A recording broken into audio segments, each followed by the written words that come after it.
Сарымсақ пен балдың пайдасы туралы бүгін айтатын боламыз. Ассалаумағалейкум құрметті көрермендерім, қазақ тілді каналдың дамуына азда болсын өз үлестеріңізді қосып, видеоға лайк басып, комментарий жазып, қоңыраушауды басуды ұмытпаңыздар. Менімен болғандарыңызға рахмет. Алдағы уақытта бұдан да басқаша ерекше видеолармен бөлісетін боламын. Каналға жазылмаған болсаңыз, төмендегі подписация қызыл батырмасын басып, тіркеліп алыңыз. Сарымсақ пен балдың денсаулыққа көптеген дәлелдеген пайдасы бар. Сіз олардың пайдалы қасиеттерін жеке немесе бірге қолдану арқылы ләззат ала аласыз. Оларды дәрілік қоспалар ретінде қабылдауға немесе рецептерге табиғи түрде қосуға болады. Сарымсақ пен балдың қасиеттері. Сарымсақ пен бал бүкіл әлемде дәстүрлі медицинада қолданылған. Сарымсақтың негізгі денсаулық ингредиенті аллицин. Оның құрамында оттегі, күкірт және сарымсақ бактерияға қарсы және аурумен күресетін басқа да химиялық заттар бар. Медициналық шолу жаңа піскен сарымсақ түйіршіктерін ұсақтау немесе ұсақтау қалампыларды тұтас пайдаланғаннан гөрі көбірек аллицин бөлетінін атап өтеді. Дегенмен туралған немесе ұсақталған сарымсақ аллицин деңгейін тез жоғалтуы мүмкін. Максималды пайда алу үшін жаңа піскен сарымсақты мүмкіндігінше тезірек пайдаланған дұрыс. Ал табиғи түрде жоғары антиоксиданттар, флавоноидтар мен полифенолдар деп аталады. Бұл химиялық заттар денедегі қабыну мен қызару және ісіну күресуге көмектеседі. Иммундық жүйені теңестіруге және белгілі бір аурулардың алдын алуға көмектеседі. Балда да бар бактерияға қарсы, вирусқа қарсы және саңырауқұлаққа қарсы қасиеттері. Сарымсақ пен балдың денсаулыққа пайдасы.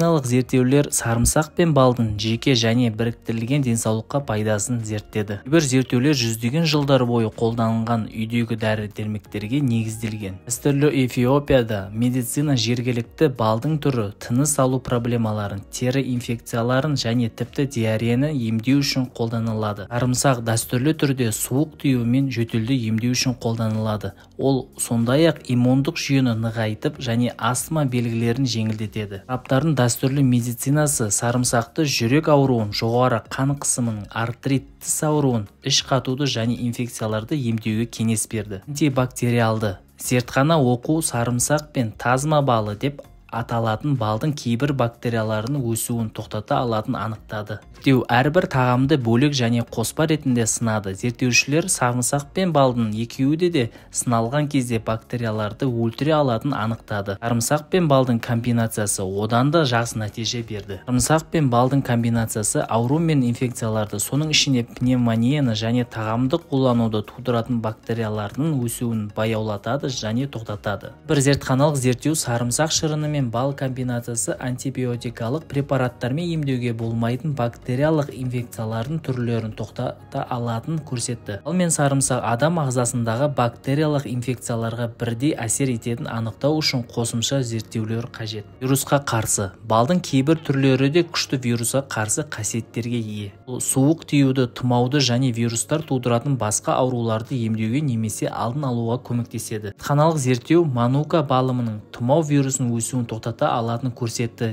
Зерттеушілер әсіресе манука балы осы вирусқа қарсы препараттармен бірдей дерлік әсер етті деген қорытынды алды. Жүрек денсаулығы. Бірнеше клиникалық және зертханалық зерттеулер сарымсақтың жүрек денсаулығына көптеген артықшылықтарын қарастырады. Дәрігердің айтуы бойынша сарымсақ жүрек ауруы мен инсульт қаупін төмендетуге көмектеседі. Жоғары қан қысымын төмендету, жоғары холестеринді төмендету, тым көп ұюдың алдын алу, қанның сұйылтуы, қатайған немесе қатты қан тамшыларын алдын алу. Шолу сарымсақтағы күкірт молекулалары жүрек бұлшықеттерін зақымдаудан қорғауға және қан тамырларын серпімді етуге көмектесетінін анықтады. Жүрек ауруларын, қан ұйғыштарының және инсульт алдын алуға көмектеседі. LDL деп аталатын холестерин түрі қан тамырларының қатаюына негізгі себебі болып табылады. Бұл жүрек ауруы мен инсультке әкелуі мүмкін. Жат және ми денсаулығы. Сарымсақты балды антиоксиданты қосылыстарға бай. Пайдалы химиялық заттар иммундық жүйеңізді теңестіруге және аурудың алдын алуға көмектеседі. Олар сонымен қатар миыңызды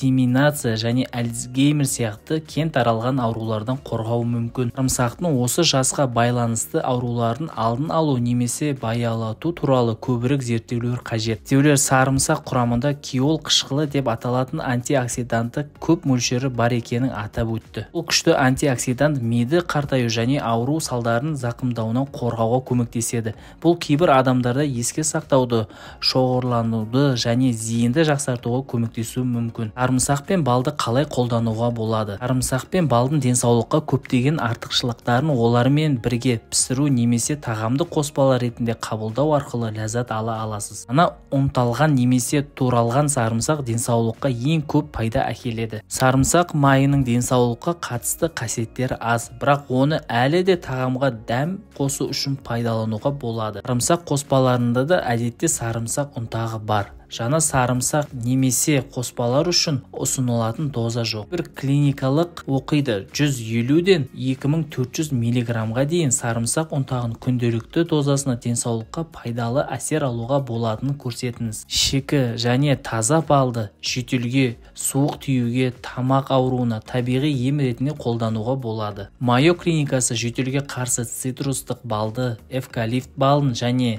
лабита балын пайдалануға ұсынады. Уық және тұмау белгілерін жеңілдету үшін қажетінше бір қасық бал алыңыз немесе шөп шайларына бал қосыңыз. Аллергиялық бөртпелерде безеудің өршуін және басқа да тері тітіркелерін тыныштандыруға көмектесу үшін балды теріге де қолдануға болады. Ол сондай-ақ тері жараларын, күйіктерді және сызықтарды емдеуге көмектеседі. Теріні тазартып, аймаққа тікелей медициналық балдың да аз мөлшерін жағыңыз. Мен ашытылған сарымсақ, маринадталған сарымсақ түрі. Оны бөлме температурасында 1 айға дейін сақтауға болады. Аршылған тұтас сарымсақтың қалампыларын таза және стерилді банкаға салыңыз. Сарымсақ үстіне бал құйып, біріктіру үшін араластырыңыз. Сарымсақ толығымен балмен жабылғанға көз жеткізіңіз. Құрамы жабыңыз және оны үстілге 3 күн қалдырыңыз. Кез келген газдарды шығару үшін құрамы ашылған кезде және сарымсақ пен балды араластырыңыз. Егер балда кішкентай көпіршіктерді көрсеңіз, бұл сарымсақ ашыта бастағанын білдіреді. Кез келген газдарды шығару үшін құрамы ашылған кезде